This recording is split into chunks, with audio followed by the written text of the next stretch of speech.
nie wie Toesies nie. No, you don't know Toesies. Ek het nie idee nie.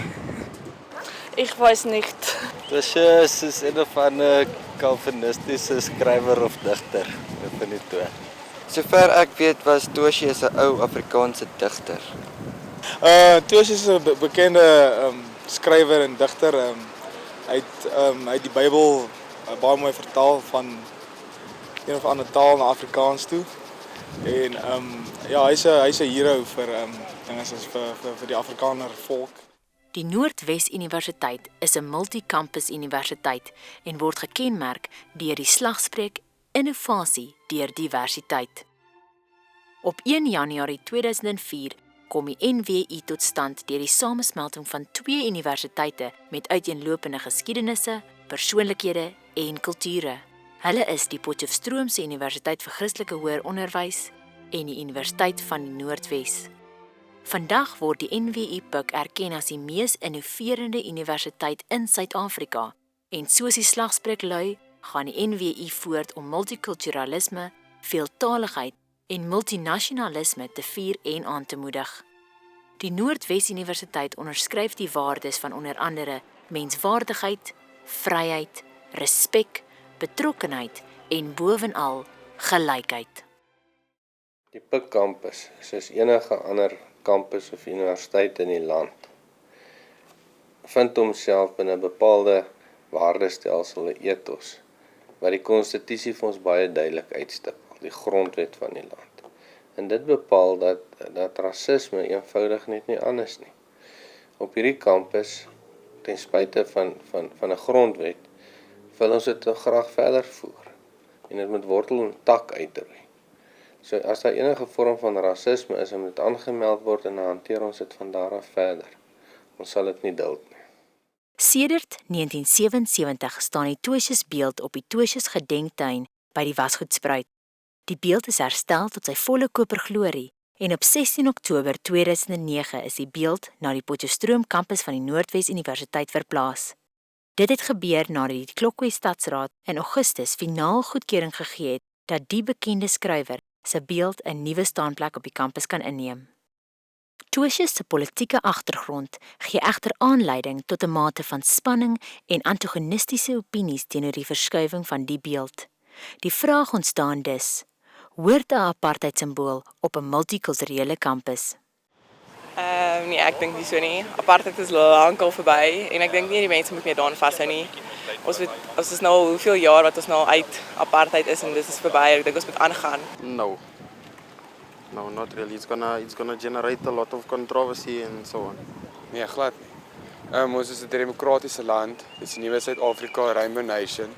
Ek dink regtig ons het nie nodig om nog terug te gaan ou Suid-Afrika soos apartheid al daai goed nie. Ek dink nie dit is goed dat daar 'n apartheid simbool op ons kampus is nie, want ek dink is onregverdig teenoor die swart mense van daai tyd, want hulle gaan nou half, ek meen dit herinner hulle aan slegte tye vir hulle. Apartheid simbool hoort definitief nie op kampus nie, veral nie 'n kampus wat alle rasse akkommodeer nie. Apartheid is an old thing, so no, shouldn't be. No. Ja. Nie noodwendig om ons te herinner waardeur mense gegaan het nie, maar net want dis deel van die geskiedenis. Dit help nie jy maak jou oë toe en verstaan en sê dit is nie daar nie. So net om te sê dit is daar, maar ons is oor dit om te wys dit is waartoe ons gekom het en hier is ons nou vandag. History should not be forgotten. Every single dark chapter as well as all of the bright chapters. History is history. Die verskuiwing van die Toesies beeld dra by tot die beplande skrywerstuin waar vername skrywers van die Noordwes vereer word. Nog byvoegings tot die skrywertuin is Herman Charles Bosman en Saul Plaatjies wat tans ook te sien is op kampus. Ongeag die groot bydrae tot die universiteit se letterkunde, is dit maklik om vinger te wys na die politiek van die ou digters wat gevolglik veroorsaak dat sommige studente nie hierdie verskuiwing goedkeur nie. Die studentevereniging SASCO kan onder die groep gereken word. Tydens die maak van die dokumentêr was hulle egter nie beskikbaar vir kommentaar nie. Ek dink iemand word onthou vir sy nalatenskap en sy grootste nalatenskap. En die feit dat Toesies apartheid goedgekeur of afgekeur het, is nie wat ek van hom onthou nie. Ek onthou, hy was 'n digter. Ek onthou, hy het 'n groot rol gespeel op die pik. As hy daarvoor vereer word, voel ek is reg. Net soos Sol Plaatjie hier is, onthou ek nie noodwendig hy was 'n voorstander van die afskaffing van apartheid nie. Ek onthou, hy het 'n bydrae gelewer tot Tswana. Dit was sy nalatenskap. Mens moet kyk na wat die grootste nalatenskap van iemand is, voel ek, en iemand daarvoor onthou. En ek dink nie Tertius sou noodwendig onthou wou word vir sy politieke agendas nie, maar wel vir die feit dat hy 'n groot Afrikaanse digter was. Hy hoort op die Potchefstroom kampus van die NWU, omdat hy 'n besondere rol gespeel het in die daarstelling van die universiteit. Hy het 'n besondere rol in die kulturele en literêre lewe van Suid-Afrika gespeel. Hy het 'n baie besondere rol gespeel in die kerk.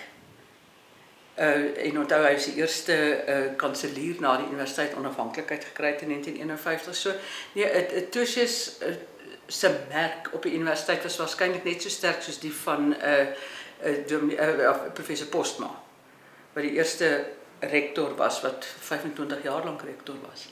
So die invloed wat die mense gehad het, die rol wat hulle gespeel het om die universiteit tot stand te bring, ja. En kyk, as almal moet geoordeel word aan 'n politieke siening, dan gaan jy maar min ouens kry wat skoon aan die ander kant uitkom. Want soos ek sê, jou konteks, jou historiese, jou sosio-kulturele konteks en so speel altyd 'n enorme rol. En mense moet dit in gedagte hou en dit balanseer dan. Ons het toe ons die beeld net kampus toe gebring het, was daar so 'n bietjie van 'n geskrop, julle sal onthou, daar's studente wat geklaai daar, maar dit was ook hulle nie verstaan het, hulle het nie geweet wie Tertius was nie. En ek dink dit is jammer dat die term apartheidsargitek daai tyd in die koerante ook verskyn het.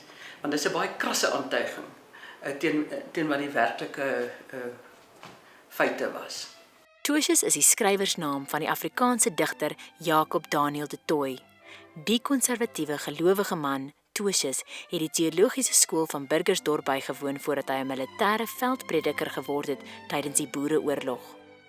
Tertius het naam gemaak as beroemde volksdigter, predikant, teologiese professor, volksman, Bybelvertaler, psalmberymer en taalstryder.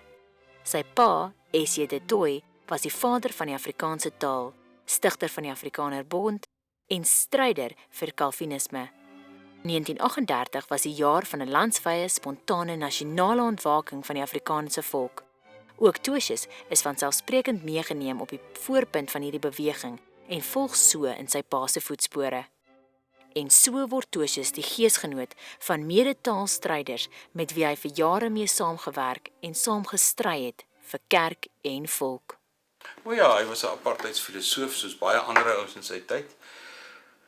Wat hy anders gedoen het, as baie ander ouens van sy tyd, hy het daarom ook die Bybelse beginsels van geregtigheid en die soort van goeders ook baie beklemtoon. En dit het uiteindelik moet 'n mens vir Tertius die krediet gee dat toe apartheid nou in die 50er jare en die 60er jare nou regtig begin implementeer is, het daar 'n sogenaamde stem van Potchefstroom ontstaan. Die stem van Potchefstroom, en daar moet mens vir Tertius die krediet gee. Hy het toe nie meer gepraat nie, hy was op daai stadium reeds oorlede, maar sy navolgers het hy so opgelei dat hulle vir die regering van die dag, die destydse nasionale partyregering, kritiese vrae gevra het. En sê, is dit wat julle doen reg? Is dit wat julle doen Bybels? Is dit wat julle doen voldoen dit aan die beginsel van geregtigheid? So, dit is hoekom dit so moeilik is om Tertius net so, kom ons sê, blaatant en brutaal, 'n apartheidsfilosoof te noem. Dit wat hy geskep het en dit wat op hom nagevolg het daarom ook kritiese vrae gevra. So ek sou sê, ja, hy het 'n bydrae gelewer, maar ek sou ook wou sê, mens moet dan kyk na sy nalatenskap. En dit het 'n bepaalde kritiese ingesteldheid veroorsaak, veral van Potchefstroom af. Die hele storie van 'n apartheidsfilosoof, dink ek, is 'n besonder cru manier om die saak te stel. Want in eerste plek was hy nie 'n filosoof nie, hy was 'n teoloog. En al het hy hom vermoedelik dan wel ten gunste van apartheid uitgespreek, dink ek nie, hy was anders as kind van sy tyd in daai opsig nie. Ek twyfel ook 'n bietjie of hy regtig beskou kan word as iemand wat baie voorbrand gemaak het vir apartheid en wat in daai opsig as dit ware 'n ideologiese voorstander was, 'n ideologiese voorloper. Maar dit is 'n faset wat mens maar 'n bietjie versigtig moet gaan bekyk, wat jy moet gaan navors. Dit is nie, ek bedoel die vraag is half op die vlak van opinie en vooroordeel en dit verg eintlik dink ek 'n bietjie meer diepgaande studie van wat Tosius presies geskryf het, waarvoor hy gestaan het.